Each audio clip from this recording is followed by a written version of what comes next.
primeiramente para receber todos os palestrantes e debatedores, ele que vai moderar esse painel, por gentileza, senhor Max Xavier.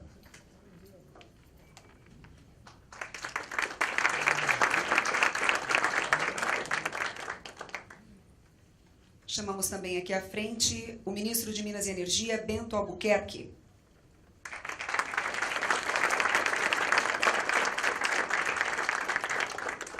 O diretor-geral da Agência Nacional do Petróleo, Gás Natural e Biocombustíveis, Décio Odoni. O presidente da Eletrobras, Wilson Ferreira.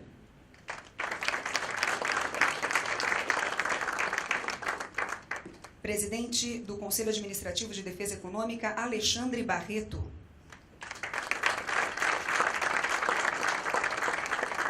Também os debatedores, o diretor da ENGIE, Gil Maranhão.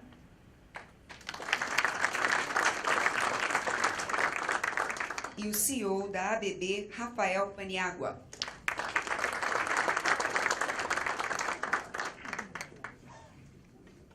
Com a palavra o moderador. Boa tarde. Boa tarde a todos. Prazer estar aqui com vocês. Inicialmente, parabenizar a equipe, a figura de Bertaldo, por esse grande evento. Inicia hoje para debater esse conjunto de infraestrutura. Esse painel, especificamente, se dedica a um setor extremamente importante dentro da infraestrutura, que é o setor eletroenergético brasileiro. Antes de passar a palavra aos palestrantes e depois aos debatedores, eu queria dar um pano de fundo muito rápido, onde estamos e qual é o ambiente que nos cerca. Nós estamos num setor que é capital intensivo, de larga maturação, onde existe uma revolução tecnológica em curso no mundo inteiro, ou seja, as fontes renováveis intermitentes, a microgeração distribuída, a tecnologias disruptivas, com digitalização de redes, medidor inteligente, que vai mudar completamente a relação com os consumidores. Do outro lado, um comportamento socioambiental do consumidor cada vez mais empoderado e exigente.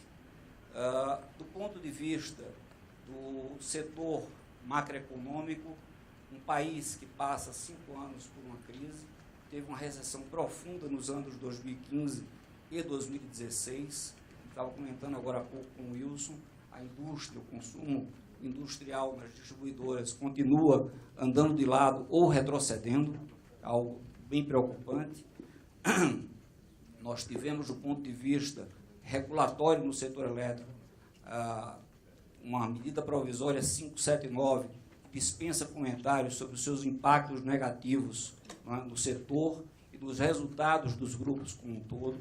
Temos a necessidade de uma revisão e de um aprimoramento urgente dos nossos marcos legal e regulatório, cujo principal marco data de março de 1998, com a Lei 9648, ou seja, ela completou 20 anos o ano passado. E as condições de contorno de lá para cá modificaram-se fortemente.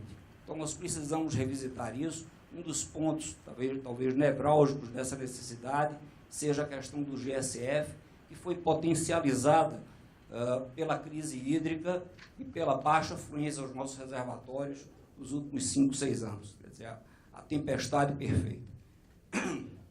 Então, esse conjunto de coisas associado também a uma perspectiva tecnológica e de geração, a oferta de gás poderá promover, a liberalização dos gasodutos poderá promover uma oferta de energia mais abundante e barata, que associado à cogeração poderá, de fato, ter um efeito muito forte sobre determinados segmentos da nossa indústria e em benefício do consumidor final, principalmente aqueles de médio e grande porte.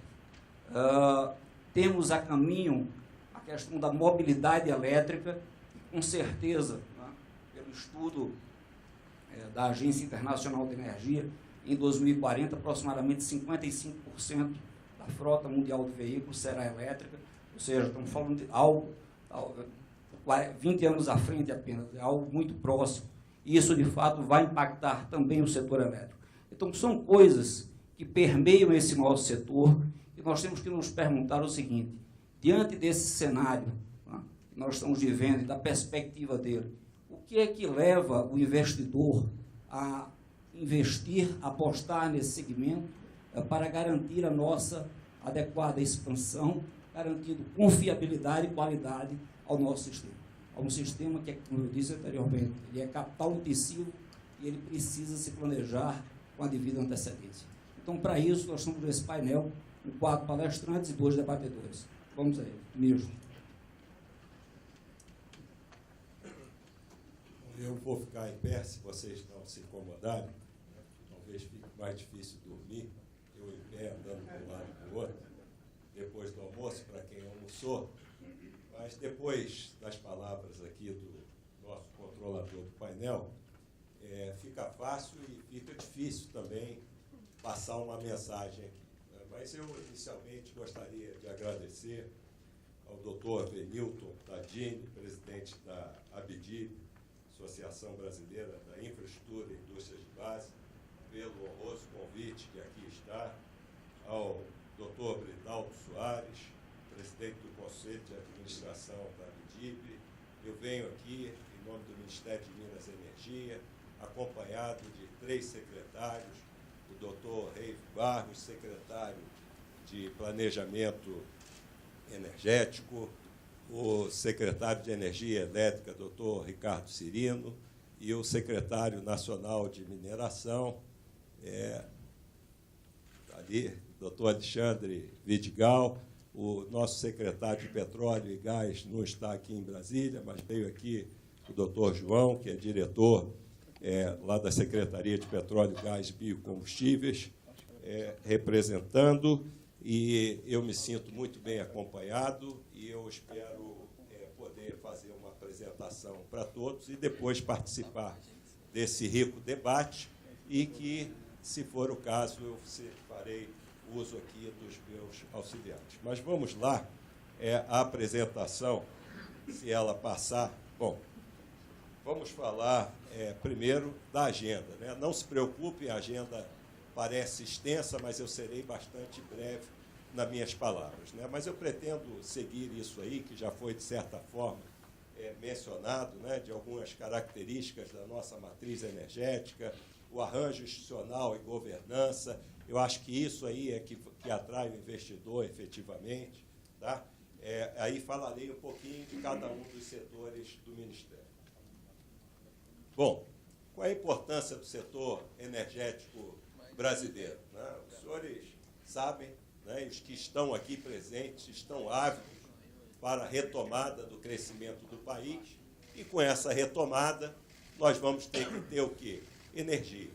Né? E essa energia, nós hoje estamos pautando o nosso planejamento pelos dados que são fornecidos pela empresa de pesquisa energética, que é vinculada ao Ministério de Minas e Energia, e aonde realizamos o nosso planejamento para o futuro. E estamos considerando um crescimento médio da ordem de 2,7% até 2022 e depois 3% até 2027, torcendo para que esses números sejam muito inferiores àquilo que todos nós temos expectativa. Mas temos que ser realistas, temos que trabalhar com planejamento para que a gente não incorra em medidas provisórias 579 e outras coisas que ocorram no futuro, que já ocorreu no passado. Bom, e qual é a importância do setor energético para suportar aquele crescimento ali que eu falei? São isso, investimentos da ordem de 1,5 trilhão em petróleo, gás e biocombustíveis, 400 bilhões no setor de energia elétrica e 80 bilhões na mineração. Esse é o caso particular, os outros são até 2027, até 2022. Bom, vamos falar agora da nossa matriz energética. A nossa matriz energética, eu costumo dizer isso aqui internamente, e particularmente lá fora, que tem características que é motivo de orgulho para todos nós. A nossa matriz energética ela, 44% é de matriz limpa, e em 2027 nós estaremos em torno de 48%, ou quase 50%. Não tem país do mundo, ou poucos países do mundo, 2 países do mundo que podem estar numa condição como o Brasil aqui se encontra. Bom, e aquilo que eu falei inicialmente, isso é que interessa para o investidor. E é esses que são os pilares do nosso Ministério. E é isso que nós estamos trabalhando, com os órgãos vinculados, com as agências e com as empresas, salvaguardando, evidentemente, as áreas de competência de cada um. Então, é isso que nós trabalhamos diuturnamente, junto com as agências, com os órgãos e com as empresas, né? E, como eu disse, resguardando a competência. E a competência do Ministério está aqui. É o planejamento, a execução das políticas, fomento à sustentabilidade, incentivo, busca pelo equilíbrio estrutural, dentro da grande responsabilidade que nós temos, que é 1/3 do PIB nacional. Então, é dessa forma, resguardadas as competências, que nós trabalhamos com todos, de forma transparente, um diálogo permanente. Bom, agora eu vou falar um pouquinho de cada um dos setores, né? Vou começar com petróleo, gás e biocombustíveis, falando para vocês da grande joia da coroa, que é o leilão da cessão onerosa. E o que representa o leilão da cessão onerosa? Para quem não sabe, isso estava parado há 5 anos. E cada ano que nós deixarmos de realizar esse leilão, que é considerado hoje a área de maior produtividade no mundo, isso não é dito de forma ufanística pelo governo atual, isso é dito pelo presidente da Exxon, é dito pelo presidente da Shell, é dito pelos maiores players internacionais. Eles dizem isso, o presidente da BP, eu escutei isso dele em Houston, aqui é considerado o novo Oriente Médio, que o presidente Bolsonaro teve a oportunidade de escutar isso do presidente da Exxon, agora em Dallas. Então, nós estamos perdendo recursos, investimentos, a cada ano que deixamos de realizar esse leilão. E o governo Bolsonaro, né, dentro de uma estratégia estabelecida ainda na fase de transição, conseguiu viabilizar, dar os passos para que nós viabilizássemos esse leilão no final do ano. E isso aqui, não só o leilão da cessão onerosa, que aí tem os valores que os senhores podem ver, mas esse, aliado aos outros leilões, que teremos ainda esse ano, 2, e para os anos subsequentes, que nós veremos mais no futuro, vai levar o país até 2040 a responder por 23% do aumento da produção mundial. Vai nos colocar entre os 5 maiores produtores e vai dobrar a nossa disponibilidade de gás natural, isso vamos ver também mais à frente, é uma das ações do Ministério, até 2030.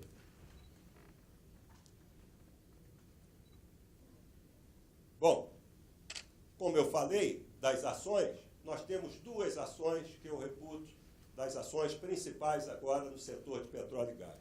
Um é o que nós chamamos de novo mercado de gás. O que nós estamos buscando e quais são os pilares? É a promoção da concorrência, integração do setor de gás com o setor elétrico, harmonização das regulações estaduais e federal. Isso é monopólio dos estados, a distribuição do gás. Nós estamos conversando e vamos chegar lá. E a remoção de barreiras tributárias para não ter aquelas tributações cruzadas e por aí vai, né? E os resultados são esses aí, que todos nós, a imprensa tem veiculado isso, e nós estamos fazendo isso com planejamento, de forma ordenada, junto com o CAD, a Agência Nacional de Petróleo, junto com o Ministério da Economia e com todos que queiram dar a sua contribuição. Isso dentro do planejamento, e agora, no mês de junho, nós vamos apresentar os resultados dele e as primeiras ações que já serão implementadas. Bom, da mesma forma, uma resolução recente do Conselho Nacional de Política Energética, que também é uma questão já que vem sendo amadurecida já há algum tempo, nós decidimos dar oportunidades para o refino.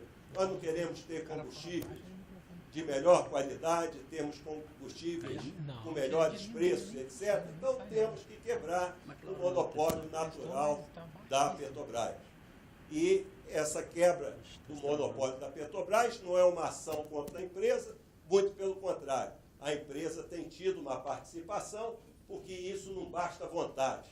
Isso aí tem que se construir. E é isso que nós estamos fazendo dentro disso aí. A ideia é promover a livre concorrência, né, dar condições adequadas de preço e qualidade, e vamos atrair investimentos. Também agora em Dallas, dentro desse contexto em que eu pude apresentar lá, nós vemos como os investidores estão ávidos para virem investir nesse setor, que eu já falei, os números é da ordem de 1,5 trilhão para os próximos anos. Bom, e aqui está a previsibilidade dos nossos leilões, e isso é fundamental para os investidores, é a capacidade que nós temos de respeitar contratos, de que as regras legais e regulatórias sejam conhecidas e que os investimentos possam ter a aplicação que eles esperam. E aqui está a nossa linha do tempo até 2021. Eu não vou ficar aqui mencionando isso, porque isso aí é público e pode ser consultado. Bom, vamos agora para o setor de energia elétrica, que me parece aqui que é o setor, né, talvez predileto pela audiência, né? Não sei porquê. E eu, quando cheguei lá do Ministério, não sei porquê também senti que era, né, o patinho bonito do Ministério, né? Mas lá só tem patinho bonito, só tem indutor do progresso, né? E com a mineração, né, que é sinônimo de desenvolvimento, né? Então, mas a gente vai falar da mineração também. Bom, setor elétrico, né? As características é de um país continental, né, como o Brasil é, né? Olha só a capacidade instalada, as linhas de transmissão, e os senhores conhecem tão bem quanto eu a dimensão desse setor. Bom, e como é que é a nossa matriz? É aquilo que eu já falei inicialmente, é motivo de orgulho. É cerca de 80% renovável e daqui a 8 anos continuará 80% renovável. Isso é motivo de orgulho. Eu estive em Houston lá no início de março e eu participei de um painel em que o grande mote desse painel era a transição energética. E eu falei lá com bastante tranquilidade que a transição energética no nosso país começou há 50 anos atrás, com Itaipu, com Proálcool e outras coisas mais. E isso está aí, o reflexo está aí. E estamos aqui aproveitando as novas tecnologias, sejam elas disruptivas ou não, para manter esse belo exemplo para o mundo. Bom, os investimentos previstos, eu já falei, 400 bilhões de reais, né? Vejo ali o crescimento na geração, 35%, na transmissão, 40%, e os números são esses aí.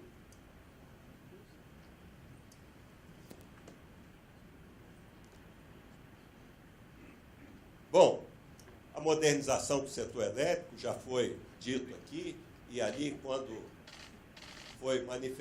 foi solicitada a manifestação da audiência para o que se preocupar, nós estamos trabalhando nisso do Ministério de Minas e Energia.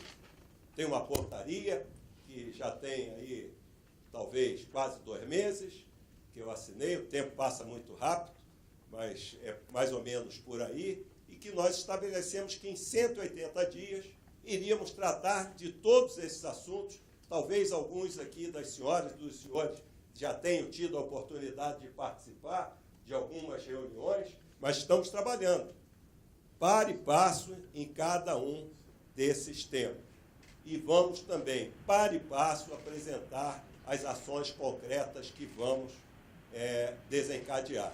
E a questão do risco hidrológico, vamos resolver agora o passado e vamos estabelecer as bases para que isso não se repita no futuro. Bom, a previsibilidade, que é fundamental também para quem pretende investir. Estão aqui os nossos leilões já conhecidos, A-4, A-6, tudo isso dentro do Plano Decenal de Energia e também estará incluído no Plano Nacional de Energia, que vai ser atualizado anualmente e dado publicidade no mês de dezembro. Né? Esse ano, o doutor Rei já marcou a data, no dia 10 de dezembro, ia ser no dia 13, mas como dia do marinheiro, eu pedi para ele mudar. Ele mudou para o dia 10 de dezembro, porque é um momento em que a gente pretende fazer, dar publicidade da forma que merece. Né? E aqui estão os outros leilões também, que é do conhecimento de todos, é só uma consulta e todos terão essa oportunidade. Bom, agora, por último e não menos importante, é a mineração, né, que virou, talvez, a sociedade não tenha a noção exata do que isso representa. O mineral está presente na nossa vida 24 horas por dia, os 7 dias da semana, os 365 dias do ano, e nós temos que saber explorar essa riqueza do nosso país.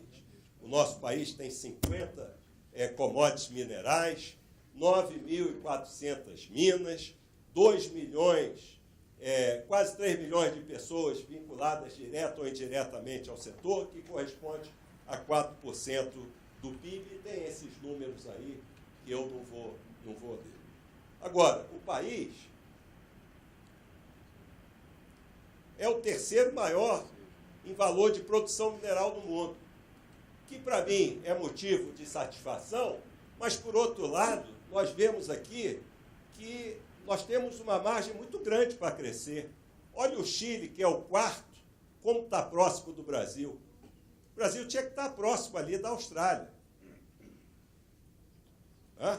Então, isso aqui mostra do potencial que nós temos, e nós temos que, sim, arrumar a casa, né, dar a volta por cima, olhar para frente e fazer a coisa certa. Bom, é isso que são as nossas principais agendas. Né? Vai explodir? Não. Eu fico preocupado. Né? Bom, mas eu estou terminando, só faltam 2 slides, eu acho. Bom, é isso que a gente está trabalhando. Eu queria só chamar a atenção que a Agência Nacional de Mineração, que está aí reestruturada, foi a última agência reguladora a ser estabelecida, o que, para mim, é motivo de atenção, motivo de preocupação e motivo também de empenho para que a gente possa estabelecer. E eu posso dizer com satisfação também que o retorno que eu tenho recebido das pessoas da agência tem sido muito favorável. Né? Bom, os leilões também estamos querendo dar previsibilidade a esse setor. Vamos realizar esse grande leilão que vai trazer investimentos de Palmeirópolis, que vai trazer investimentos da ordem de R$1 bilhão. Bom, para terminar, antes que exploda aqui esse negócio, o que eu gostaria de dizer é que nós temos uma responsabilidade muito grande, como eu falei no início aqui, lidar com 1/3 do PIB nacional é motivo de responsabilidade. Se algo formal aí, como nós já vimos na medida provisória 579, são prejuízos de R$200 bilhões, e a nossa economia não suporta isso, a nossa sociedade não quer isso, a nossa sociedade quer isso aí, investimentos, e esses investimentos eu tenho convicção de que eles vão ocorrer, né, dentro desse prazo aí, e para isso a gente tem que tratar de todos esses temas, como eu disse, e vou frisar novamente com muita responsabilidade. Muito obrigado. Obrigado, Mendes. Convidar agora Décio Oddoni, diretor-geral da ANP, a fazer a sua apresentação. Bom, boa tarde a todos aí, senhor ministro, colegas aí da mesa. É sempre um desafio falar depois do ministro, mas eu vou tentar. Tem uma apresentação minha também. Então, quero agradecer o convite e vamos lá tentar ser mais rápido possível. São notas de advogado que sempre tem, né? Os disclaimers, as projeções que a gente faz. Não são nada mais que projeções. Mas vamos lá. A gente está vivendo no setor de petróleo e gás duas grandes transformações. Uma transformação que vem de fora, né, que também atinge o Brasil, que é essa transição energética, que no setor de petróleo está caracterizada pela redução gradativa da importância do petróleo na matriz energética global nas próximas décadas, um aumento da presença do gás natural como combustível de transição e a decisão que as sociedades já tomaram de caminhar nessa transição. E eletrificação, todas essas tendências que a gente vê que estão por aí, que são dadas e que desenvolvimento tecnológico, rupturas tecnológicas só podem fazer acelerar. Então isso traz para nós, que trabalhamos no setor de combustíveis, petróleo, gás, biocombustíveis, nós precisamos impulsar essas atividades enquanto as nossas reservas de petróleo e gás têm valor. O petróleo é um produto a caminho da obsolescência. Senão não fomos capazes de produzir as reservas que nós temos em tempo, vamos deixar o petróleo embaixo da terra. Então, quando a gente olha o potencial brasileiro, a gente percebe que muito pouco da nossa geologia foi explorado até hoje. O número de poços perfurados no Brasil é muito pequeno comparado com outros países. A gente tem bacias em que nunca perfuramos um poço sequer. O não convencional, responsável por essa revolução que aconteceu nos Estados Unidos na última década, o shale, aqui no Brasil não temos um poço sequer perfurado, um shale. Então, uma das nossas urgências é acelerar o conhecimento do nosso potencial para petróleo e gás e explorá-lo enquanto é tempo. E essa transformação global, ela encontra no Brasil uma transformação nacional. Porque, pela primeira vez desde a fundação da Petrobras, lá em 1953, quando o Brasil era um país agrário e rural, 36% da população brasileira vivia na cidade somente, quando a Petrobras foi fundada. Está na frente da tela aqui, me habituar a isso, desculpa. Então, nós estamos vivendo hoje um momento que, pela primeira vez, a gente convive com abertura no setor de exploração e produção, com abertura no setor de refino, o ministro recém comentou a resolução do CNPE que trata disso, e abertura no setor de gás natural. Também o governo está trabalhando com um novo mercado de gás, já foi mencionado aqui, nessa direção. E uma transformação que acontece simultaneamente com a transformação do setor elétrico. Então, o que nós estamos vendo aqui é o único na história do Brasil, a transformação completa no setor de petróleo e gás. Não tá muito claramente percebida ainda. O reposicionamento da Petrobras, a liberdade que a Petrobras tem para atuar como companhia, gera responsabilidades tanto para os agentes reguladores quanto para formuladores de política. Porque a partir do momento que a Petrobras tem liberdade para precificar, a gente tem que ter maior cuidado com a precificação, e a partir do momento que a Petrobras tem liberdade para escolher onde ela vai investir, setores onde ela não está investindo deve ser objeto de investimento por outras empresas. Então, avançando rapidamente, na área de exploração e produção, o que a gente viu nos últimos anos foi uma redução constante na produção de petróleo nas bacias maduras, notadamente bacia de Campos, e um crescimento extraordinário da produção do pré-sal, fruto do foco que a Petrobras deu aos investimentos corretamente no pré-sal, que, como o ministro comentou, é extremamente produtivo. Opa. Então, o que foi feito nos últimos tempos? Foi uma série de medidas que foram tomadas para reativar a atividade de exploração de petróleo. Peguei apenas um slide aí, na área do pré-sal, quantidade de bloco que a gente tinha sob contrato, a quantidade de bloco que a gente já tem sob contrato. Mudou muito. Nós temos 3 áreas de exploração e produção no Brasil. O onshore, com 8 mil poços, uma produção baixa de 7 mil poços, 8 mil poços, 16 barris por dia. O offshore convencional, bacia de Campos e os campos marítimos do Nordeste, com a produção média de 1.600 barris por dia. E o pré-sal, com 80 poços, produzindo aí metade da produção, mais da metade da produção brasileira, com 17 mil barris por poço. Escala logarítmica, né? 16, 1.600, 16 mil. Então, nós precisamos trazer as empresas certas para atuar em cada um desses ambientes. Não adianta ficar esperando que a Petrobras que está desenvolvendo poços muito produtivos no pré-sal, vai ter o mesmo foco em poços que produzem 16, 10, 2 barris por dia no Rio Grande do Norte ou na Bahia. Para dar um exemplo, a região que mais produz petróleo no Brasil é o Rio Grande do Norte. O último número que eu tenho, com 48 mil barris por dia, em 4.400 poços. Um posto pré-sal, dos melhores. Bahia, 30 mil barris em 1.400 poços. Então, não precisamos trazer as empresas adequadas para cada um desses ambientes geológicos, ou não vai funcionar. Por isso que a gente vê esse declínio acentuado na Bacia de Campos, por exemplo. Ficou um pouquinho desconfigurado, eu peço perdão. Mas o que a gente tem de potencial na área de exploração e produção de petróleo no Brasil? Esse potencial é muito grande. Nós estimamos que, se fizermos tudo certinho, leilão da seção onerosa, continuidade dos leilões, nós vamos chegar no final da próxima década com uma produção superior a 7 milhões de barris por dia. Mais 60 novas plataformas instaladas no território brasileiro. Cadê o Veloso? Está vindo ali. Isso aí é conteúdo local na veia, contratação de máquinas e equipamentos no Brasil na veia.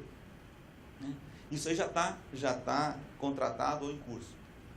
E a gente precisa avançar nos campos maduros e nas áreas de nova fronteira, especialmente não convencional, para que esse potencial possa ser aumentado. O que a gente vê até 2030, principalmente a partir de 2025, é uma absoluta mudança de patamar da indústria do petróleo no Brasil. O ministro já comentou, eu vou repetir aqui, produção subindo para mais de 7 milhões de barris por dia, exportações na casa de 4 a 5 milhões de barris. Vou pegar um minutinho aqui, isso pode dizer que eu sou otimista. Um dia eu estava num evento lá no Museu da Manhã, no Rio, participando de um debate com a Shell sobre aquele cenário que eles têm, que eles chamam de cenário Sky, que é atender lá as regras do Acordo de Paris. E estava o estrategista-chefe da Shell debatendo comigo. Lá pela Santa ele falou isso, que o Brasil é um país abençoado, que tem uma matriz energética diversificada, e que no entendimento dele, no final da próxima década, poderia estar exportando 6 milhões de barris por dia. É um número maior que o nosso. Já falei aqui, nós vamos sair de 100 e poucas para 170 plataformas operando no Brasil. Isso vai trazer uma arrecadação muito grande, né? Mais que triplicar, quadruplicar a arrecadação que a gente teve em royalties em 2018. A gente tem que ter muito cuidado, porque royalty é recurso finito, vem de recurso finito, a produção cresce, mas também cai, mas não deixa de ser um volume muito grande de recursos que a sociedade brasileira vai ter acesso. Gás natural, rapidamente, o ministro já comentou também, o nosso mercado ele é concentrado e pouco relevante para um país do tamanho do Brasil. Nós precisamos diversificar esse mercado, atrair outras empresas, né? Então está sendo adotada uma série de medidas pela ANP, junto com o CAD, o governo tem aí o novo mercado de gás, já foi comentado, eu vou passar rápido, e com isso a gente acredita que tem um potencial gigantesco para atração de investimentos e oferta de energia mais barata no Brasil, especialmente energia elétrica gerada à base de gás. O Reive aqui é um defensor, como eu, dos leilões de térmicas a gás regionalizados.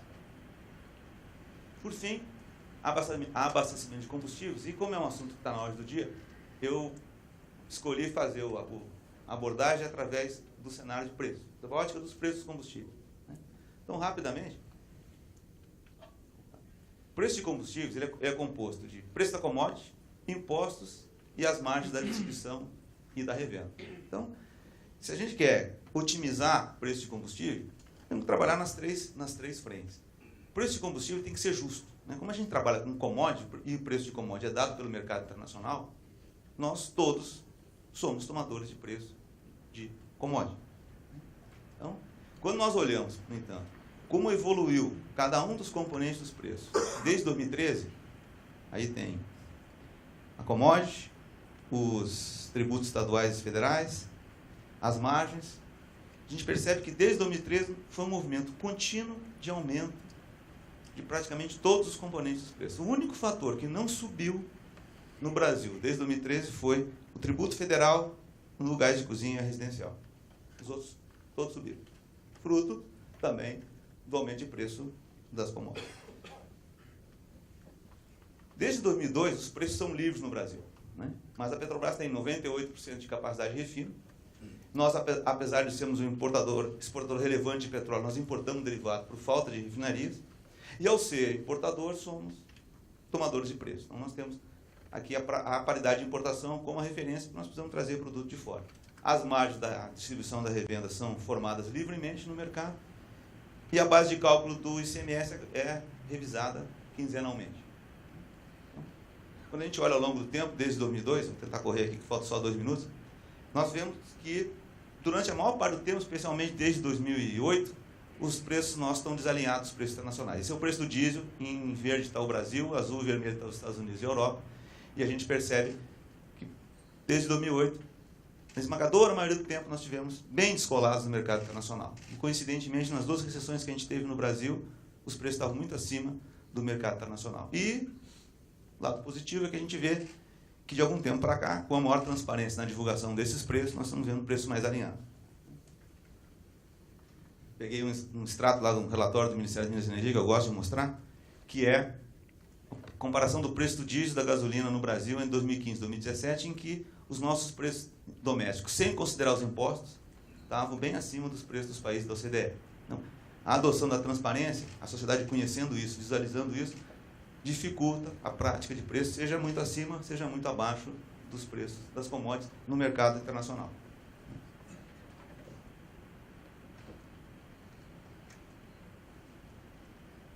Então, essa iniciativa da Petrobras de vender refinarias, discussão que está tendo com o CAD, a resolução que o ministro comentou aqui do CNPE, orientando como esse investimento deve ser feito sob a ótica da política energética, que é absolutamente fundamental, vão abrir espaço para que venham novos investimentos, a gente tenha, né, um rejuvenescimento da nossa área de refino, e só assim, se nós tivermos excedentes exportáveis, é que nós podemos estruturalmente mudar a precificação de derivado no Brasil de paridade de importação, quando nós temos que importar, para a paridade de exportação, quando nós temos excedentes exportáveis. O pessoal fala muito na mineração, que na mineração os preços do minério de ferro são paridade de exportação, exatamente por isso, porque é excedente de minério de ferro exportável no Brasil. Na parte da distribuição e revenda, né, a gente tem necessidade de modernização nas regras da regulamentação, para estimular competição, livre acesso às instalações. Nós precisamos que os agentes tenham maior liberdade para atuação, uma série de regras, tanto legais quanto regulatórias, que impedem a liberdade dos agentes.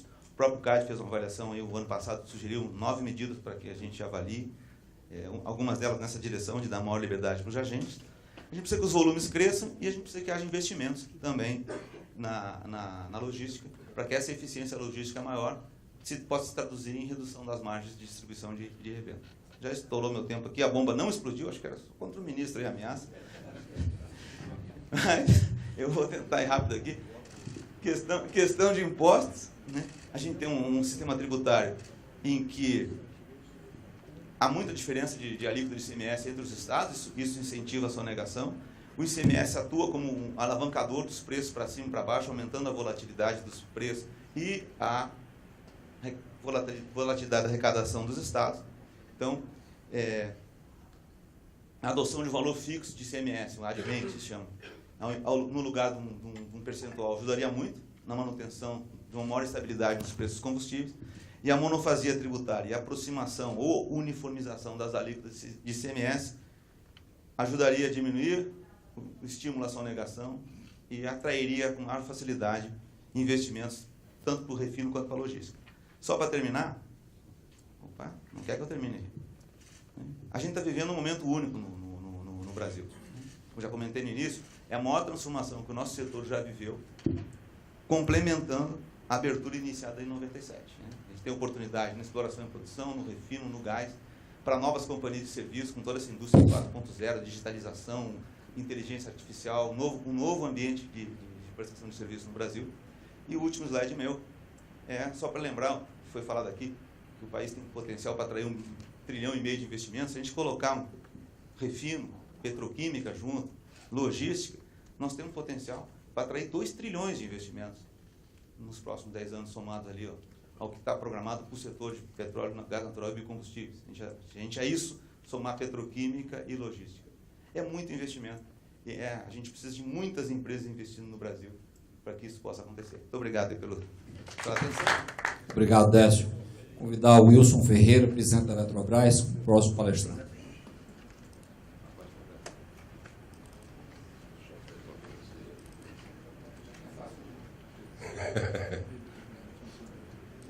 Boa tarde a todos e a todas.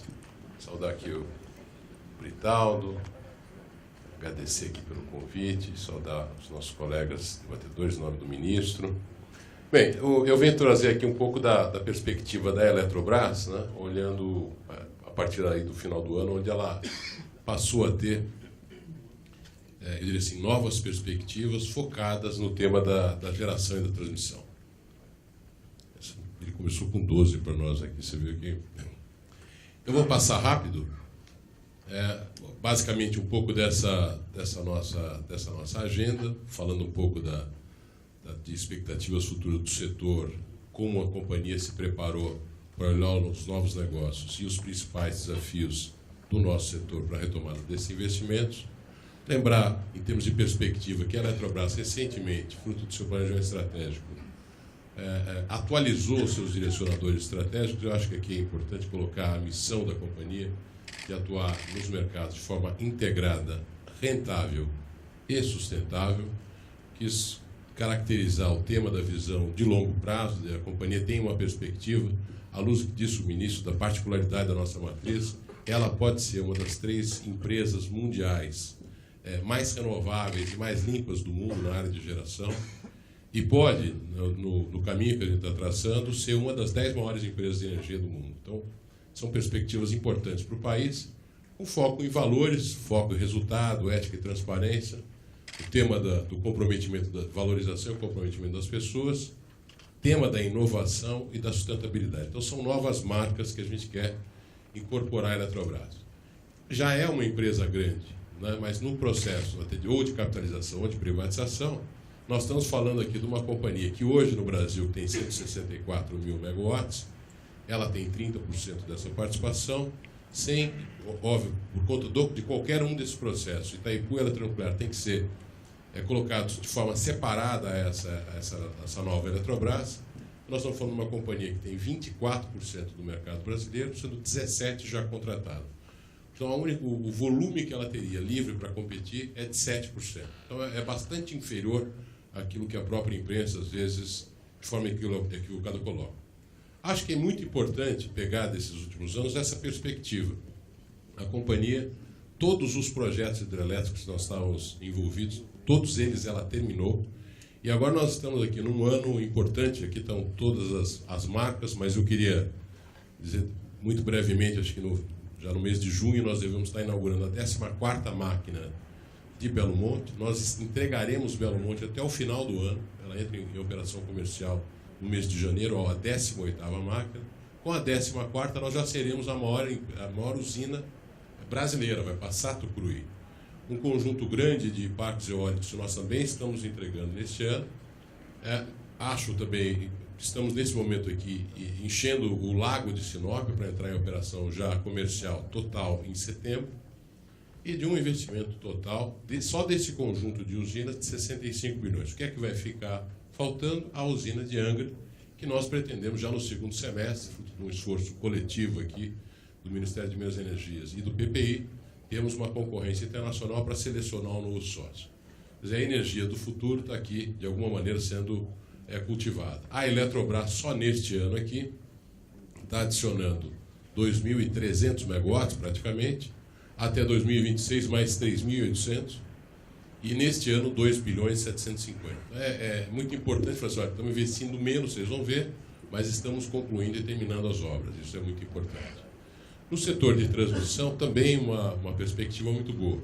Aqui nós tínhamos a Eletrobras, só para dar um exemplo, vendo o Reive aqui, que é do Nordeste, nós tínhamos só na Chesf 109 obras atrasadas há 2 anos atrás. Hoje nós temos 20 e zeramos esse déficit até ao final desse ano. E aqui já estamos aqui, quer dizer, um investimento só nessa área de 2,5 bilhões de reais, a companhia praticamente metade do sistema de transmissão brasileiro, com uma agregação de RAP, seja por projetos corporativos, seja por projetos autorizados, ou em parcerias, da ordem de 400 milhões de reais só nesse ano. Então, algo importante também para a Eletrobras e para o sistema de transmissão brasileiro. Falando das expectativas futuras, esse slide já foi colocado pelo ministro. Aqui o que eu acho o ponto importante é que nós estamos crescendo, né, 35% na área de geração e mais 8.600 quilômetros na área de transmissão nesses 10 anos, fruto desse trabalho PDE, da nossa EPE, e o dado importante, mantendo a característica de renovável da nossa matriz elétrica brasileira. O ministro falou dos 400 bilhões de reais, eu queria só destacar aqui, dos 400, a Eletrobras, nos próximos 5 anos, está comprometida com 18 bilhões diretamente e mais 12 bilhões na atração desse novo sócio privado, para que conosco concluamos o investimento em Angra 3. Nesse sentido, seriam 30 bilhões de reais, sendo, de alguma forma, liderados aí pela Eletrobras nos próximos 5 anos. Vocês veem que a queda é bastante grande, mas a queda compatibiliza, de alguma forma, a capacidade financeira dessa companhia. E só lembrando, há 2 anos e meio atrás, devia praticamente 9 gerações de caixa, a dívida dela era equivalente a 9 anos de geração de caixa. Agora, nesse último trimestre, nós chegamos a 2,5 vezes. Então, uma recuperação importante, colocando a companhia agora definitivamente dentro de uma disciplina de capital fundamental para companhias desse nosso setor. Aqui também colocar um pouco da estruturação da companhia, quer dizer, passado essa grande crise, há uma perspectiva de novos investimentos. Os investimentos estão colocados sob o ponto de vista de um conjunto de premissas que foram estabelecidas por nossa governança, pelo Conselho de Administração, compromisso com responsabilidade social e ambiental, foco na geração de energia limpa. A companhia já hoje, eu não falei, tem 95% da sua capacidade de energia renovável ou limpa, no caso, incorporando aqui o tema da nuclear, priorizando ações e projetos que viabilizem aquela agenda de ser cada vez mais sustentável, rentável, etc. E principalmente garantindo aqui o valor da companhia. É importante destacar que, fruto, a partir da MP 579 e tudo que dela nós tivemos para a Eletrobras, a companhia caiu a um valor de mercado de 10 bilhões de reais. Nós agora, fruto desse trabalho grande, conseguimos resgatar o valor a 50 bilhões de reais. E ela pode valer muito mais se a gente comparar os índices ou os múltiplos de cada uma das empresas. Como é que ela se organizou para trabalhar o tema da energia renovável? Então, vocês sabem, nós temos aqui a liderança sobre o CEPEL, estamos num trabalho bastante focado em energia renovável, particularmente com eólica e solar. Nesses 2 casos aqui, com laboratórios no CEPEL, fizemos um grande agora um túnel de vento de Furnas, que vai permitir a gente avançar muito no estudo tecnológico das estruturas, das fundações, etc. E também montamos um centro de pesquisas na Chesf, já com mais de 5 mil megawatts, com todas as tecnologias voltadas para o campo solar. Então, a Eletrobras terá muita condição e muita, eu diria assim, distintiva para que a gente possa competir nesses dois segmentos. A atuação não muda fortemente em relação ao passado, o que é importante destacar, seja para estudos, seja para participação em leilões, a companhia tenha hoje a perspectiva de uma ação direta ou em parceria. Em parceria sempre através de chamada pública. E sempre os projetos vão ser feitos, obviamente, com os nossos empresas controladas, basicamente as nossas 4 controladas, grandes, Eletronorte, Eletrosul, Chesf e Furnas, porém, todas elas sendo, o conjunto dos projetos serão avaliados de forma a priorizá-los e adaptá-los à capacidade financeira de cada uma das empresas no Conselho de Administração da Eletrobras. Então não há mais aquela possibilidade das empresas saírem fazendo as coisas e depois o problema do endividamento delas passa a ser de responsabilidade de gestão da própria holding. Então, hoje nós vamos trabalhar agora, isso já é estatutário, foi aprovado no nosso Conselho de Administração. A mesma coisa no que diz respeito aos leilões de transmissão, a gente vê uma grande oportunidade aqui, seja pelo tamanho da companhia, pela experiência que ela teve, e especialmente, eu acho que a gente deve ressaltar, estou vendo o Reinaldo aqui da CETEP, nós estávamos nos Estados Unidos na semana passada, onde os processos de leilões do caso brasileiro foram bastante destacados como um exemplo a ser seguido, em função, evidentemente, da maior competição, fruto da mudança dos parâmetros, da crença de que nós temos preços tetos que atraem uma competição e a competição é que determina o preço mais baixo. Isso tem sido verificado em todos os lotes que foram objeto de leilão nos últimos anos. Quis trazer aqui para a agenda um pouco dos principais desafios também. Eu acho que isso foi colocado, inclusive, logo no começo, na própria apresentação do ministro, fala sobre isso. Acho que nós temos aqui, certamente, alguns desafios para planejamento e operação do sistema. Nós estamos com uma nós não temos mais capacidade de reservatórios para operar um sistema com a quantidade de energia intermitente que está se adicionando. Esse tema tem que ser endereçado de alguma forma, sob o ponto de vista de planejamento. A mesma coisa na remuneração dos serviços ancilares, hoje fornecidos pelas hidrelétricas sem nenhum tipo de remuneração.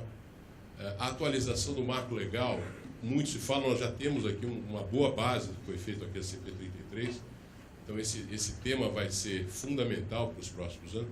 E, obviamente, quando a gente está numa fase de atração de investimento, quanto menos incerteza nós tivermos, certamente melhor, né? Na avaliação dos fatores críticos, obviamente, o modelo dos contratos, os nossos já são bons, mas podem melhorar.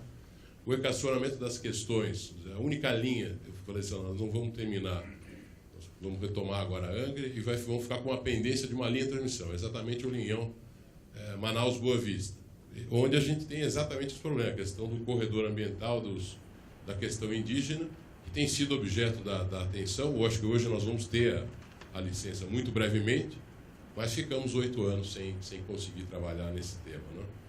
Obviamente, o tema da comunicação com a sociedade precisa participar desse processo, só tem que entender o que ela abre mão quando faz determinadas escolhas. Temos ainda um ambiente de alguma incerteza no tema da construção, esses temas ligados, por exemplo, ao licenciamento e agora mais recentemente para qualquer tipo de projeto ligado ao IFAM. E finalmente, talvez o mais importante hoje, que bloqueia uma boa parte do movimento hidrelétrico, o tema do risco hidrológico. Vou colocar só duas coisas. Vocês conhecem o impacto do risco hidrológico. Nós estamos falando aqui nos últimos 5 anos de cerca de 90 bilhões de reais. E eu só queria colocar da importância que esses 90 bilhões de reais levaram tarifas de energia elétrica a subirem 103% contra uma inflação de 32%. O risco hidrológico responde por praticamente metade desta diferença. E é importante colocar que o risco hidrológico é um fenômeno que foi parar no consumidor sem nenhuma gestão. Eu peguei só o exemplo do ano de 2014, onde as cotas, e é onde a Eletrobras se coloca, junto com o Itaipu, geraram um risco hidrológico de 8,7 bilhões. Ele foi integralmente repassado para os consumidores. No mesmo ano, o risco hidrológico, ou o GSF, que é o risco hidrológico nos geradores, nos produtores independentes, somaria 18,5 bilhões de reais. Mas esses operadores têm a obrigação de fazer gestão do seu portfólio, só tiveram um custo real de 4,8. Por quê? Porque eles foram lá e sazonalizaram diferente a sua geração, enquanto nós temos aqui praticamente flat no caso do risco hidrológico.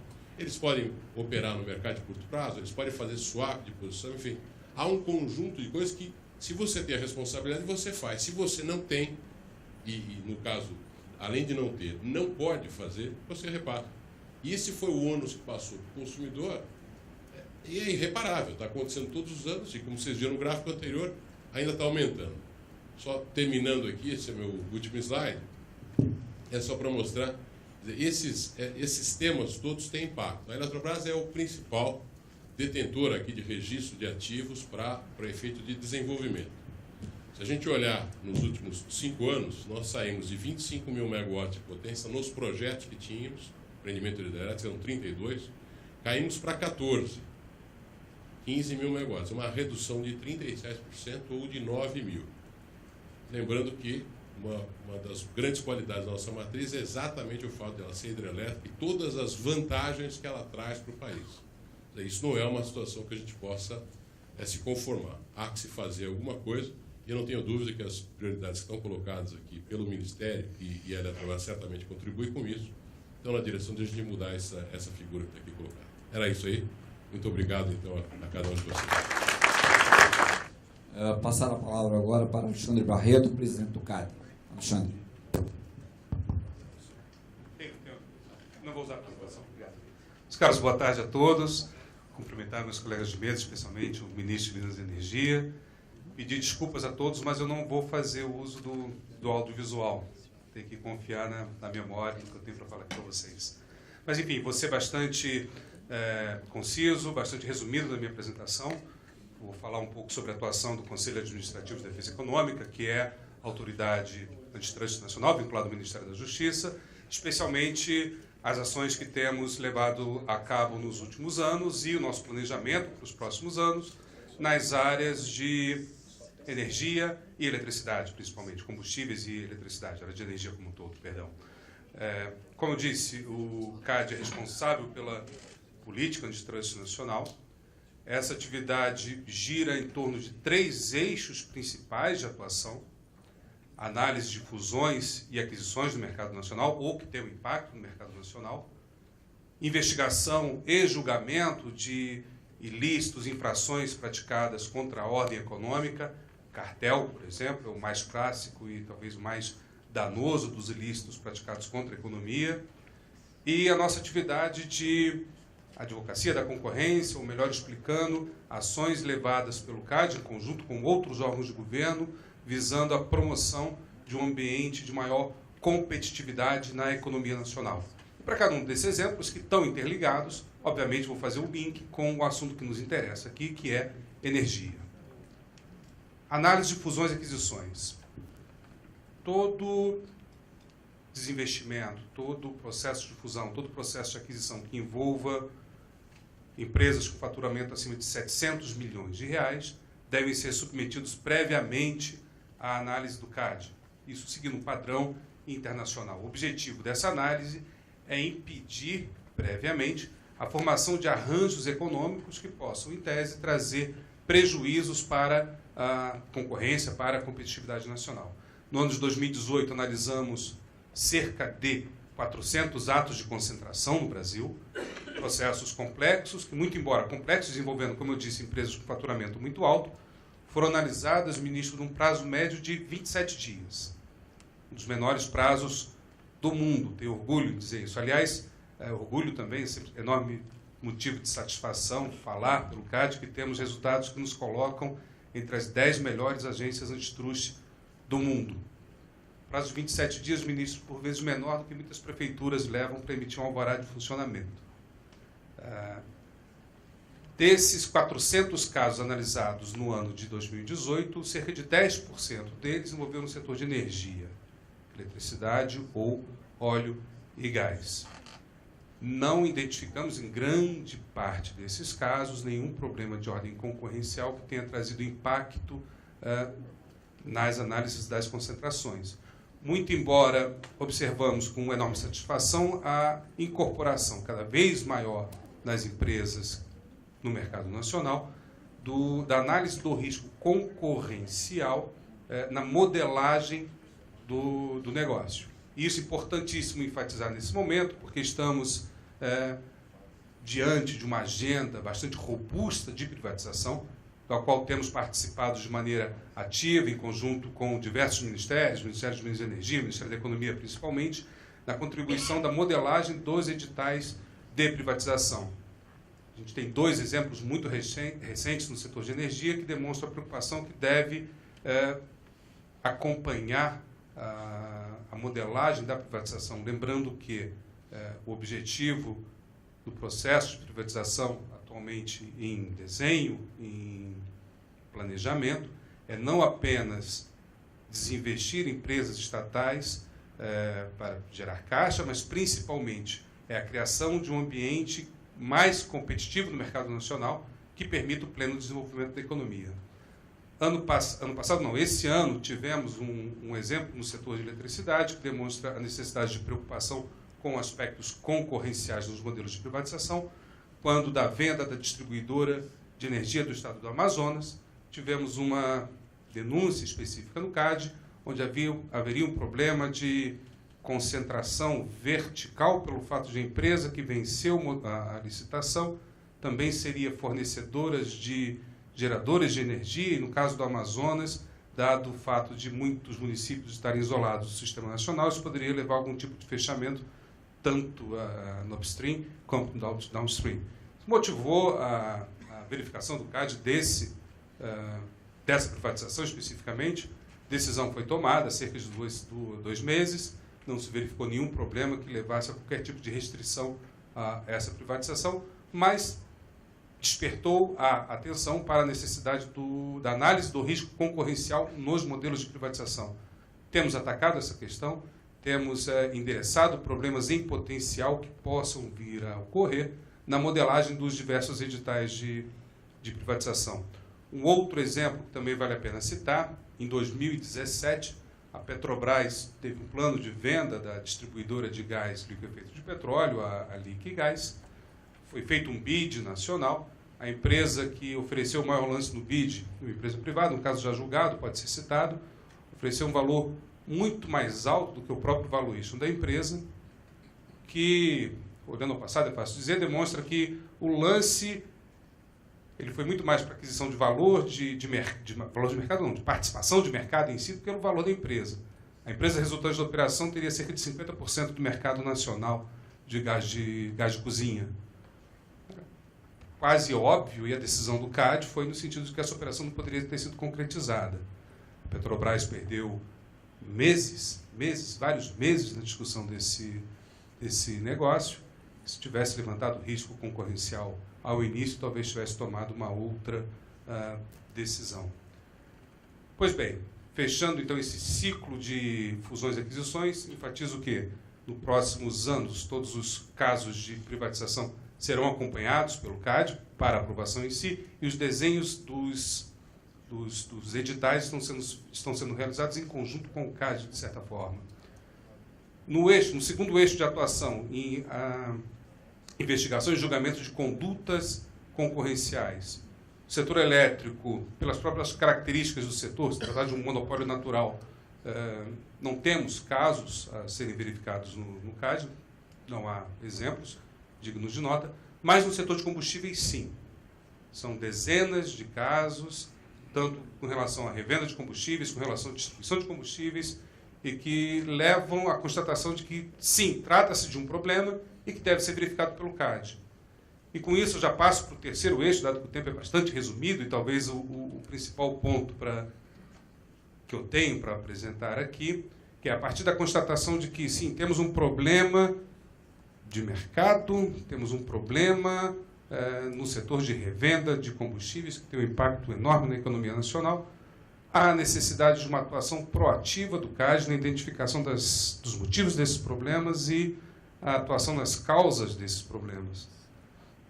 E isso tangencia um ponto que já foi apresentado pelo ministro Bento, pelo Décio, e que, meus caros, me permite dizer que vivemos, nesse momento, nesses meses, estamos às vésperas de uma decisão que com certeza será histórica para o país, um momento ímpar de alinhamento de vontades e expectativas por parte de diversos órgãos de governo, envolvendo a Petrobras, e que levará a mudanças significativas na estrutura de refino, na estrutura de distribuição e logística de gás natural no Brasil. Ano passado, em face da crise que o país viveu com relação ao preço de combustíveis, o CAD começou a realizar uma série de estudos destinados a demonstrar quais seriam os possíveis motivos que estariam por trás da estrutura de preços de combustíveis que temos. Tentando resumir ao máximo, chegamos a uma série de conclusões, tivemos um trabalho, e temos um trabalho extenso realizado junto com a Agência Nacional de Petróleo, que é um grande parceiro, que demonstra que, para além da possibilidade de cartel, há diversos fatores que influenciam de maneira significativa no preço de combustíveis, mas a estrutura que temos hoje no Brasil, com 98% do refino concentrado nas mãos de uma única empresa, nos leva à constatação de que não há solução possível para o preço de combustível no Brasil que não passe pela revisão da estrutura do setor. E essa lógica também pode ser aplicada para o mercado de gás. Meus caros, controle de preços, a história demonstra, não funciona. Qualquer tentativa que o governo fizer para tabelar preços, para controlar preços em qualquer setor, fadado ao fracasso. A única maneira que temos de estimular preços competitivos é estimulando concorrência no setor. Não é diferente no setor de refino, e isso nos levou a esse diagnóstico, e junto com a ANP, e agora um alinhamento com o Poder Executivo, nos levou à abertura de um processo contra a Petrobras, verificando possibilidades de abuso de posição dominante por parte da Petrobras. Evoluímos em conversações com a Petrobras, demonstrando os pontos que foram levantados pelo CAD, e temos evoluído muito em conversas com a Petrobras, no sentido de buscarmos um desenho de desinvestimento em conjunto com a Petrobras, homologado pelo CAD, homologado pela Agência Nacional de Petróleo, que leve a um arranjo competitivo nesse setor. Seria assunto para falarmos a tarde inteira aqui, mas o meu principal recado era esse, dizer que estamos atentos para soluções que tragam maior competitividade nesse setor, no setor de refino e no setor de gás. Estamos muito próximos a anunciar as conclusões, temos junto com a Petrobras, até o final do mês de junho, teremos novidades nesse setor, que eu tenho plena convicção que irão causar um impacto gigantesco na economia nacional. Bom, meu tempo já acabou, impressionante como o tempo passa rápido quando a gente está aqui na frente falando. A gente vai ter, acho que, um tempo para debate, se os senhores e senhoras quiserem se aprofundar um pouco mais, obviamente estou à completa disposição para podermos conversar um pouco mais. Muito obrigado a todos. Obrigado, Alexandre. Nós entramos agora na segunda fase do nosso painel, que é a fase dos debatedores. Nós temos 2 debatedores, Gil Maranhão, diretor da INDE, e Rafael Paniagua, CEO da ABB. Eu vou passar a palavra para o Gil Maranhão, para que ele faça suas intervenções, 5 minutos. Depois a gente passa para Rafael, e depois nós teremos mais 20 minutos de debate livres. Obrigado. Boa tarde a todos, senhores panelistas. Eu tinha várias provocações que eu gostaria de fazer para debate. Eu acho que eu tenho que escolher uma. E eu escolhi a questão da hidroeletricidade. Muitos aqui já conhecem o trabalho que um grupo de empresas da cadeia do setor elétrico e da indústria de base tem feito. O secretário Reive conhece bem, desde a sua época de EPE, tivemos várias vezes juntos. Esse é um assunto que aflige sobremaneira todo o setor elétrico e a indústria de base. O último projeto hidrelétrico de porte que foi leiloado foi em 2013, de lá para cá, por vários motivos, que eu não preciso citar. Não houve mais leilões de hidrelétrica. Uma fonte limpa, renovável, que é uma vocação nacional, que estimula e ocupa vários membros da indústria de base, além de ser um vetor de inclusão econômica, de educação ambiental. Eu acho que isso não preciso me estender. O Wilson já citou alguns dos empecilhos, né, que afligem em especial a Eletrobras, mas existem outros, como, por exemplo, o trabalho que esse grupo tem feito, tentativa de estimular uma modernização dos contratos de concessão. Nos parece que o contrato de concessão padrão ele precisa ser modernizado, em especial na questão do equilíbrio econômico-financeiro, reconhecendo algumas situações que não são de responsabilidade do empreendedor. Também uma governança melhor na relação entre empreendedor e as construtoras, após tudo que o país passou. Mas tem 2 aspectos em especial que eu queria trazer para debate e provocar os panelistas. Primeiro, dentro da licença ambiental, que é complexo por si só, é a questão indígena. Eu sei que a questão indígena é um problema adjacente ao setor elétrico, mas sem o qual não haverá usinas hidrelétricas no norte, que é onde se concentra boa parte das oportunidades. E aí vai uma série de confusões, algumas provocadas Por exemplo, a questão da consulta livre e informada aos povos tradicionais ou aos impactados como um todo. Isso é uma grande complexidade. Eu gostaria de saber como é que o governo brasileiro, porque isso é um assunto que tem que ser resolvido pelo governo, não há a sociedade civil, os empreendedores podem contribuir, mas o papel do governo é fundamental. E tem muita confusão provocada do que é a Amazônia. Muita gente confunde o norte com a Amazônia. De que Amazônia nós estamos falando? Se é o bioma, se é a Amazônia legal, se é a floresta amazônica, se é o norte como um todo. O fato é que acontecem coisas como o que aconteceu na semana passada. Eu estava em Paris, no Congresso Mundial de Eletricidade. Eu estava, inclusive, participando do painel de consulta a povos tradicionais, e adentrou na sessão um grupo de Munduruku pedindo para falar, participar, ordeiros, nós deixamos se expressar.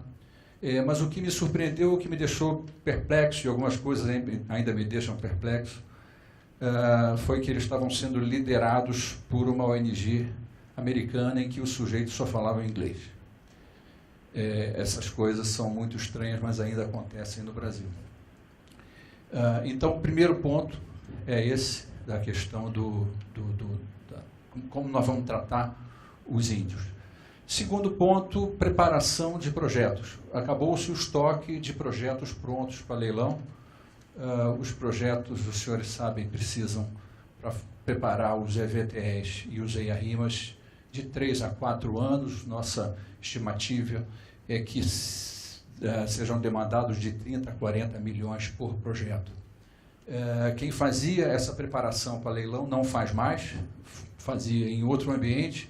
Existe um risco inerente a essa atividade, que é a falta de garantia de que vai receber o recurso e a sua remuneração de volta, porque isso só acontece se tiver leilão, se tiver um vencedor. Precisamos, se tudo correr bem, tivermos financiamento, tivermos investidores, tivermos contratos de concessão, tivermos ambiente econômico e político, não vai ter projeto. 2025 ou 2027, dependendo do cenário de quando vai acabar o excedente estrutural de energia, está aí. 5 anos para construir qualquer hidrelétrica, mais 3 a 4 anos para prepará-la para leilão, já estamos tarde demais. O Brasil está perdendo uma oportunidade. Eu queria saber o que também é uma função regulatória, é uma questão regulatória, o que o governo, a ANEEL, o Ministério podem ajudar para que seja incentivada e financiada a preparação de projetos para leilão. Obrigado.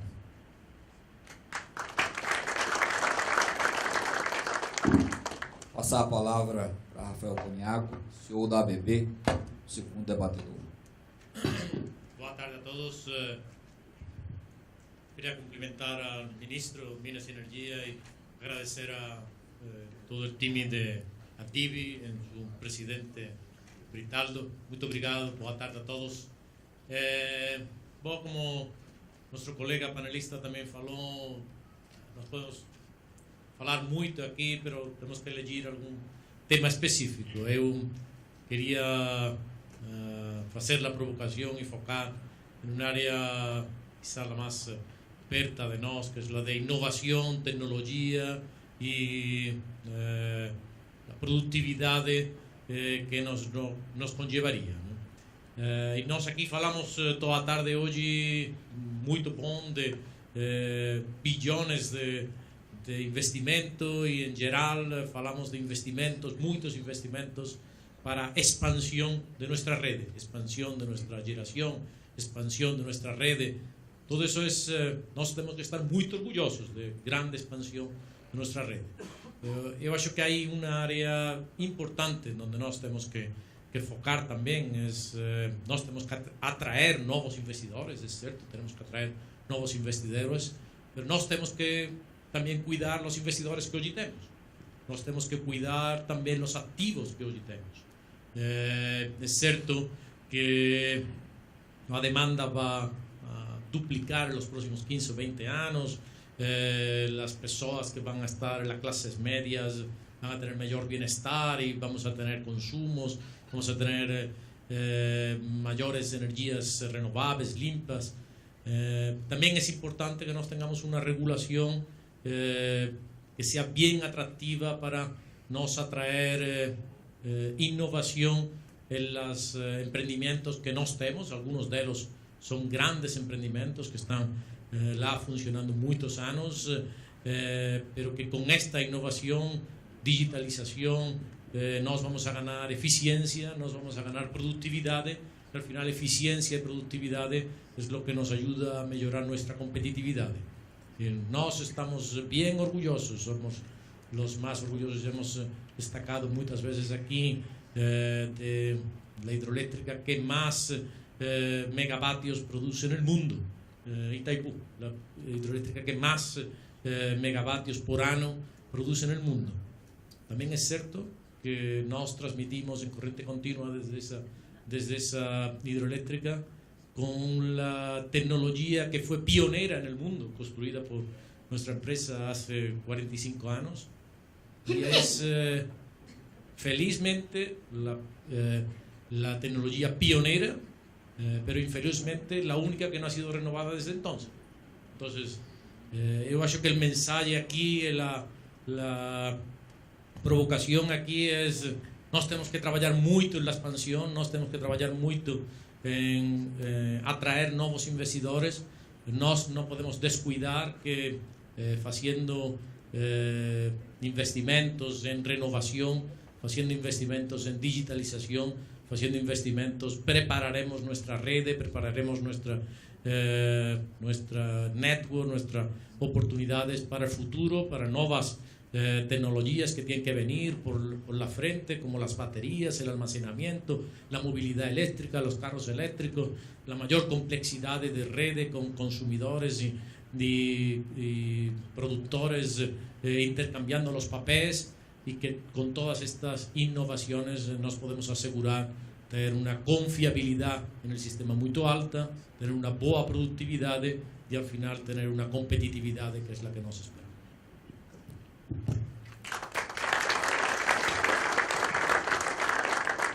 Obrigado, Rafael. Nós temos 20 minutos agora para debates, perguntas. Eu gostaria de facultar a palavra aos palestrantes, até porque alguns debatedores provocaram os próprios palestrantes aqui. E antes disso, alguns pontos me chamaram a atenção. Um dos pontos foi aquele penúltimo gráfico que o Wilson mostrou, mostrando o descasamento entre o preço da energia e a variação da inflação. É verdade, Wilson, quando a gente pega as últimas audiências públicas de revisões tarifárias liberadas pela ANEEL recentemente, você percebe que a parcela A, na grande maioria dos casos, representa quase que o dobro da parcela B. Isso é muito significativo. E isso tem um impacto, né, para quem paga energia já pressionado por uma carga tributária muito forte, muito grande. Quando você conjuga isso com 13 milhões de desempregados, queda da renda das famílias, o índice de inadimplência explode e a distribuição, não esqueçamos, é a porta de entrada dos recursos no nosso sistema. É algo muito importante. Nós temos, na verdade, uma cadeia. O setor de energia elétrica é uma cadeia. Geração, transmissão, distribuição, comercialização, usos finais, aplicação e serviços. Então, essa cadeia precisa de uma saúde econômico-financeira e existe hoje um elemento que é essa pressão tributária muito forte. Então, quando a gente conjuga isso com erros do passado que não podem ser repetidos, porque nós vamos carregar isso durante algum tempo. Essa que é a verdade. Me chamou também a atenção a abordagem a respeito da produtividade. É muito importante ter investimentos, garantir a expansão, a confiabilidade, a qualidade, mas não nos esqueçamos, o nosso processo é concorrencial, tecnologia, processos e concorrência, competição, é o que promoverá, de fato, o ganho de produtividade. E nós precisamos disso, porque a nossa indústria, o nosso produto, é insumo fundamental para toda a sociedade brasileira, para o processo produtivo e para todos os demais ramos de atividade que constituem o nosso PIB. Bem, dito isso, eu faculto a palavra aqui aos palestrantes, alguns deles foram provocados, e para os debatedores. Eu não me senti provocado, não, mas quando falaram o que o governo vai fazer, como ministro de Estado, eu acho que eu tenho que emitir alguma opinião. No que diz respeito ao índio, como o governo vai tratar o índio, nós vamos tratar o índio bem, com o respeito, né, que merece, com dignidade, como qualquer cidadão merece, e é essa forma que nós temos que conduzir esse processo. Quando foi mencionado essa questão da ONG, a minha opinião pessoal é de que a culpa não é da ONG, a culpa é do Estado, que deixou a ONG ocupar o espaço que ele deveria ocupar.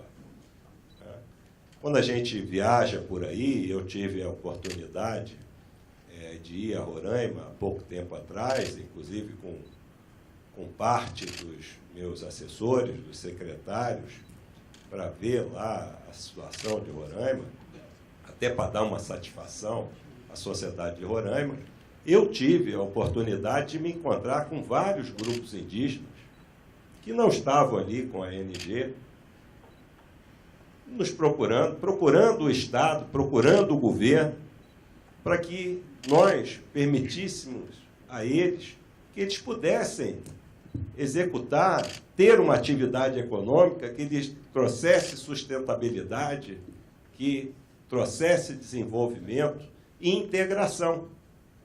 Então, é isso que deve ser feito. E um bom exemplo disso é a questão do Leão, né, que vai fazer a interligação do Estado de Roraima ao sistema nacional, e que nós estamos conduzindo um projeto que estava parado há 8 anos, e que a questão indígena era uma dos óbices, e que nós estamos conduzindo de forma integrada dentro do governo, estamos cumprindo o planejamento previsto e vamos reiniciar as obras no segundo semestre, no início do segundo semestre. Isso mostra que o Estado é capaz, que o governo executivo, trabalhando de forma coordenada e integrada, isso não é só o Ministério de Minas e Energia, aí tem a FUNAI, tem os outros ministérios, tem a agência reguladora. É essa forma que eu acho que o Estado brasileiro tem que trabalhar, que nós estamos trabalhando no âmbito do Ministério de Minas e Energia, que o governo federal tem trabalhado. Hoje, nós realizamos mais uma reunião do Conselho de Governo, todos os ministros presentes, realizamos isso de forma quinzenal, e isso é muito importante. Lá eu posso falar do Leão de Roraima, lá eu posso falar de sessão onerosa, lá eu posso falar das dificuldades que eu tenho no Ministério e juntos buscarmos soluções conjuntas.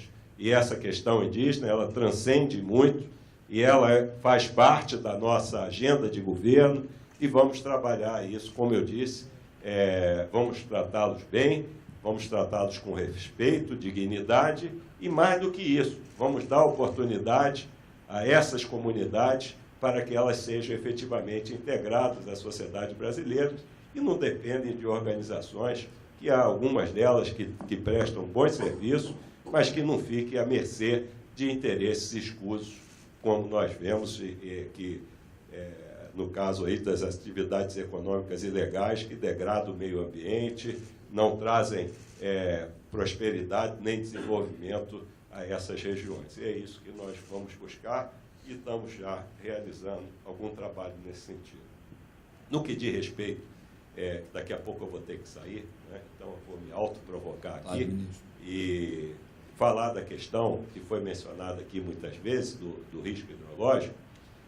Nós temos que ter, primeiro, uma capacidade de diálogo com aqueles atores que fazem parte desse processo. E um desses atores, como todos sabemos aqui, é o Congresso Nacional. E isso tem sido base, né, desde o dia 1º de janeiro, desde o dia 2 de janeiro, para ser mais preciso. Nós estamos procurando esse diálogo, mesmo com recesso parlamentar, nós buscamos algumas lideranças, conversamos com algumas pessoas, e eu tenho dito que o Congresso Nacional ele tem a sua dinâmica própria, né? Nós estamos vivendo aí uma conjuntura política em que são estabelecidas prioridades dessas que estão sendo perseguidas, e nós aqui, pelo lado do Ministério de Minas e Energia, estamos cumprindo esse papel. E eu creio absolutamente que nós vamos resolver essa questão, como eu disse aqui na minha apresentação, não só no que diz respeito ao passado, e para dar efetivamente previsibilidade ao setor, não é? Os investimentos estão aí, os investimentos serão melhores se nós criarmos as condições propícias para isso, né? Eu escutei, e o presidente também escutou isso agora em Dallas, né? Desculpa retornar para esse ponto, de que o que traz competitividade são competidores. O que faz o preço das coisas caírem é volume. Então, nós vamos ter o preço do gás mais barato se nós tivermos competição, se nós tivermos gás efetivamente, e foi isso que ele usou como exemplo nos Estados Unidos, que em questão de menos de 10 anos, o preço do gás saiu de 11, 12 dólares para 2 dólares e 50. Então, é isso que vai fazer com que a gente tenha segurança energética e também tenhamos preços que possibilitem o desenvolvimento sustentável. Então, esses 2 pontos eu gostaria de enfatizar. Vou permanecer aqui e também aberto a novas provocações. Obrigado, ministro. Eu faculto a palavra mais aos demais palestrantes que queiram se posicionar. Eu talvez queria só fazer uma adição. O tema da despotização. No nosso caso, o regime de cotas, ele tinha até um objetivo nobre, né? O problema é que ele foi implementado de uma forma bastante assodada na época. Vocês lembram, uma decisão tomada no dia 11 de setembro com uma ideia, implantada em janeiro do ano seguinte, sem nenhuma preparação. Isso, de alguma maneira, só lembrar, a Eletrobras, naquele momento, perdeu 30% da sua receita numa tacada. Não havia nem tempo. Aliás, ela praticamente não teve nem condição de implementar a sua reestruturação, porque ficou tão debilitada financeiramente, e aí os eventos são conhecidos. Mas o fato é que o chamado risco hidrológico, num momento de mudança de matriz, ele tem que ser avaliado com mais cuidado. E quando eu mostro o tema da capacidade do produtor independente de você mitigar total ou parcialmente o seu risco, se atribui a responsabilidade ao agente que tem a capacidade de gerenciar aquele risco. Não dá para dar isso para o consumidor, ele não tem o que fazer. Então, eu acho que aqui, eu entendo aqui, pela manifestação do ministro, que está endereçado do ponto de vista de um compromisso, seja com relação ao passado, e eu queria compartilhar, eu estive lá na semana passada também nos Estados Unidos, e fiquei bastante feliz assim, com a manifestação do presidente da Câmara, do Rodrigo Maia, publicamente, reconhecendo, fez referência aí a gente que estava presente no evento, falando da preocupação que tem com o tema do risco hidrológico e do compromisso que tem de colocar isso brevemente em votação. Eu acredito que esse esforço que o ministro tem feito e é conhecido aí no Congresso, ele já produz esse efeito. E a gente deve, eu acho que, nos termos do que foi colocado pelo presidente Rodrigo Maia, ser resolvido com a brevidade possível. É considerado uma prioridade e vai ser colocado. Perfeito. Complementando um pouco, Wilson, isso precisa de fato ser endereçado o quanto antes. É um problema que vem se arrastando e sendo judicializado. Cria uma incerteza muito grande e tem um rebatimento, ou seja, na esteira de tudo isso, mudou-se o marco regulatório, permitiu-se que o consumidor final da distribuidora passasse a ser sócio desse risco, né? De maneira indevida. O negócio de distribuição, e nos meus 33 anos de vida no setor elétrico, 20 deles foram na distribuição, voltando agora à antiga Eletropaulo, hoje Enel Distribuição São Paulo, a maior distribuidora do Brasil, fica claro para mim que não cabe esse risco ao negócio de distribuição. O negócio de distribuição é fio, é mais um ponto que nós precisamos estruturalmente rever o modelo. Quais são os papéis de cada um dos segmentos? Quais são os riscos que devem ser alocados a cada um desses segmentos? A César o que é de César e a Deus o que é de Deus, né? Então, nós precisamos fazer esse aperfeiçoamento. Afinal de contas, a Lei 9648, ela já completou agora em março 21 anos. Ela é de março de 1998. Então, todo esse trabalho, um trabalho hercúleo, ele é muito, muito, muito importante. Eu sei que existem pessoas competentes, inclusive, né, lá no Ministério, aqui Ricardo Cirino, Reive Barros, pessoas extremamente competentes, experientes com quem eu trabalhei no passado, que têm essa visão e podem contribuir para esse avanço no marco regulatório e legal.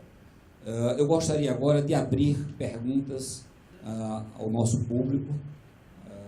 Quem eventualmente quiser fazer perguntas aos debatedores e aos palestrantes, por favor, levante o braço e nós podemos levar o microfone aí. É só lembrar que o consumidor, naquele momento, achou que ele só estava ganhando 20% de desconto e aquilo, né? Que nem bula de remédio, aquela letrinha pequenininha, professor, mas quando vier um risco, e ele não parou de vir desde então, é seu. Wilson, essas soluções fáceis e de curto prazo, elas sempre cobram um preço mais adiante. E, voltando a algo no passado, uma discussão nossa do passado, né, ninguém precifica, né, energia nova olhando para trás. Nenhum de nós chega no posto de gasolina e pede para abastecer metade do tanque do posto novo e metade do tanque do posto velho. Portanto, isso não existe. A regra básica de precificação é o custo marginal. Ponto final. Isso é básico na economia. Há uma pergunta na plateia. Sim, senhor Max, só um aviso que a gente já recebeu da produção. Nós não vamos, então, fazer a pergunta que tínhamos em painel, para aquela escolha de perguntas, mas a gente vai abrir aqui, nós temos espaço para 2 perguntas, por gentileza. Boa tarde, tudo bem? Meu nome é Matheus, um prazer estar à frente de vocês, grandes nomes do setor de energia. Eu queria perguntar ao ministro, que foi dito aqui na sua apresentação, que há um debate entre a União e os Estados para a harmonização do mercado de gás. Como é que o senhor poderia adentrar mais um pouco nisso para informar como é que se daria como está se dando essa harmonização, quais são as medidas, o que já foi aceito ou não pelos Estados, pela União, etc. Obrigado. Eu agradeço a pergunta. Como eu mencionei, nós temos um país continental, com características diversas e com estados que se encontram em situações bastante diferentes entre um e outro. Então, o que nós estamos fazendo? Primeiro, como eu disse, é um trabalho junto com o Ministério da Economia, com o concurso da Agência Nacional de Petróleo, do CAD, e escutando todos do setor. Estamos fazendo isso de forma bastante transparente. Eu recebo até críticas, mas nenhuma crítica foi de que não foi recebido, não foi escutado, ou que não teve oportunidade de apresentar a sua ideia, a sua proposta. Então, dentro desse contexto, estamos dialogando com cada estado, aqueles que se manifestaram inicialmente com interesse, por exemplo, Sergipe, São Paulo, Rio de Janeiro, Minas Gerais, Rio Grande do Sul, só para citar alguns deles, esses estamos tratando ponto a ponto, porque cada um tem uma realidade, cada um tem uma perspectiva, tem uma necessidade, pode abrir mão agora de algumas coisas, e que transcendem, como eu mesmo disse aqui no início, ações só por parte do Ministério. Isso é um assunto que está sendo tratado no Conselho Nacional de Política Energética, que tem a representação de 8 ministérios, ou seja, a representação é grande, e ainda temos representantes da sociedade civil, da própria empresa de pesquisa energética e outros para dar a sua contribuição. E é dessa forma que nós estamos trabalhando. Pretendemos apresentar as primeiras ações, os primeiros resultados disso, na primeira quinzena de junho. E eu me comprometi, quando eu fui no Congresso Nacional, tanto na Comissão de Infraestrutura no Senado, como na Comissão de Minas e Energia na Câmara, a retornar a essas casas no final de junho, onde nós vamos fazer a nossa apresentação das conclusões que chegamos. Né? O setor exige ações rápidas, mas não precipitadas. Né? Então, não vamos fazer de nada de forma precipitada. Nós, no Ministério, trabalhamos de forma transparente, diálogo permanente, como eu já disse, mas também de forma silenciosa. E eu vou explicar para vocês o motivo do silencioso. Eu sou submarinista, e se submarinista fizer ruído, ele é detetado e não cumpre a sua missão. Então, é dessa forma que nós trabalhamos lá no Ministério de Minas e Energia, e eu acho que nós vamos alcançar os resultados que a sociedade espera de nós. Muito obrigado. Temos uma segunda pergunta da plateia. Boa tarde, ministro. Meu nome é Yuri Schmidt, que eu sou presidente da Associação Brasileira de Recuperação Energética de Resíduos. Nós temos a missão aí, a associação foi recentemente criada, de desenvolver o mercado de geração de energia elétrica através de resíduos, o lixo urbano, né? E, primeiramente, parabenizamos ao Ministério, porque recentemente regulamentou, né, a portaria interministerial que regulamenta a incineração mass burn. O Brasil hoje tem um potencial de aproximadamente 30 bilhões de reais para investir.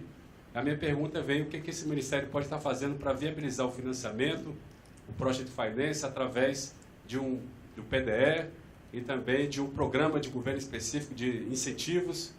E queria também deixar à disposição de poder estar subsidiando esse Ministério no que for preciso e, principalmente, colocar essa missão, mais uma missão, a Vossa Excelência aí, que possa estar desenvolvendo esse setor. Obrigado. Muito obrigado pela pergunta. Primeiro que a sua colaboração já foi aceita. O senhor é muito bem-vindo, o senhor será bem recebido no Ministério, e eu acho que juntos a gente pode buscar soluções. Mas no que diz respeito ao investimento, né, isso é uma das ações que estão no nosso portfólio no Ministério, né, e já executamos a primeira, foi essa portaria. Nós procuramos trabalhar, como eu disse, de forma integrada. E o PPI é o local certo para nós apresentarmos os nossos projetos, como fizemos recentemente, que inclusive a sessão onerosa foi incluída lá, a questão de Angra 3 também faz parte. Projetos maduros nós levamos para o PPI, porque nós entendemos que com o PPI há uma movimentação, há uma articulação melhor para que essas coisas possam sair do papel ou possam sair de um estágio ainda incipiente. Eu vou pedir ao doutor Reive Barros, se tiver alguma complementação para fazer nesse sentido. Tem alguma coisa a contribuir, doutor Reive Barros? Obrigado, ministro, pela oportunidade. Primeiro, é mais uma fonte que nós temos que gerenciar. Quer dizer, o Brasil tem uma oportunidade de ter diversas fontes. Essa é a mais recente fonte. Essa é uma fonte importante porque ela faz parte de políticas públicas. Quer dizer, estaria associado ao lixo urbano. Portanto, é um desafio. Nós estamos trabalhando nisso aí. Primeiro, para formatar oportunidades.